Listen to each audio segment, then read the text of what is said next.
اس کی ہمت افزائی ہوگی، یہ کسی اور کو بھی تپڑ مارے گا۔ میں اپنا احساس عرض کر رہا ہوں، اور دنیا میں جو بات مانی گئی ہے کہ جس کا نام لیگل سینس ہے، قانون کا ایک فہم، اس میں دنیا کا کوئی شخص مقابلہ نہیں کر سکتا امام ابو حنیفہ کا۔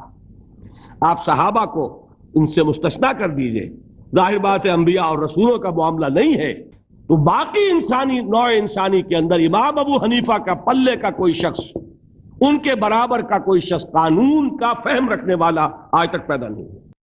تو سید الفقہاء کون ہوئے؟ امام ابو حنیفہ۔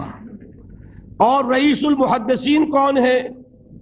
امام بخاری۔ یہ ساری جو میں نے اس وقت آپ کو تمہید بیان کی، وہ اس مسئلے کے لیے پریشان کن مسئلہ یہ ہے کہ امام ابو حنیفہ کی طرف یہ بات منسوب ہے کہ وہ یہ فرماتے ہیں الایمان قول، ایمان نام ہے صرف